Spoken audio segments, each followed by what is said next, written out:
Sanibonani makhomando omkhonto wesizwe. Emina lo macekeceke. Ayike macekeceke kusasa sibhedlela. Ngiguli ke kodwa ke ngilimele. I just broke my arm.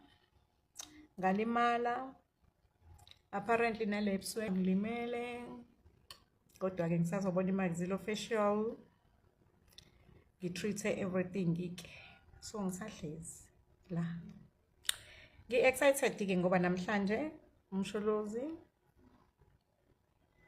ubethula i-constitution ye-MK party that involves i-MK Women's League ne-MK Youth League. So ngi-excited ke ngoba laba kade beloke bethi ayikho i-Women's League, ayikho i-Women's League, ayikho i-Women's League, ayikho i-Women's League. Sebezoke bathi ukuthula kancane. Ngoba i-Women's League ikhona kwi-Constitution. And i-Women's League is gonna work independently as an autonomous organization. But izobilandela i-mandate ye-MK party.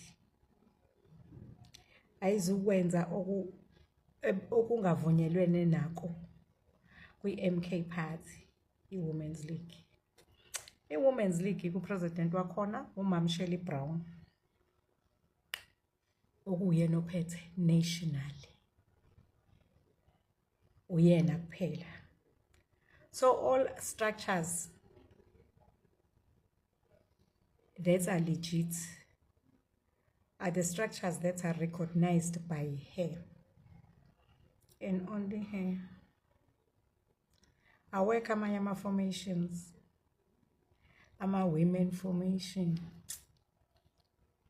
either than a Women's League are recognized MK party according to the constitution.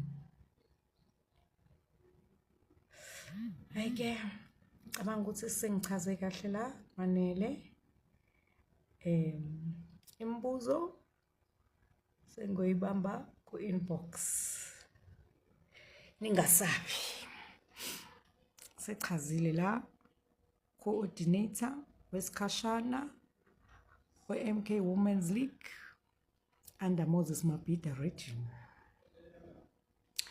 Uyelo anichazelayo.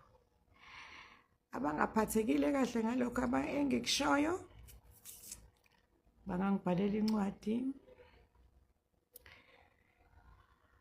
go black and white bese ngiyayiphendula. Kodwa there is only one Women's League. It's endorsed by Commander Shirley Brown at a national level. Ayikho Women's League eqalwa at a regional level.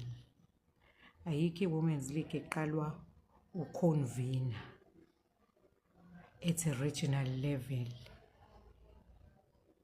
Engazi unational. Ayikho. Izinto eqala ku-national zenhle ziye kwi-province, zisuke kwi-province ziye kwi-region, zisuke kwi-region ziye kuma-sub-region, zisuke kuma-sub-region ziye kuma-branches or wards, zisuke kuma-wards ziye kuma-VD bese siyayivala lapho. Macekeceke lo ngithandayo, ningakhali ningadinwa, vumani ukuholwa.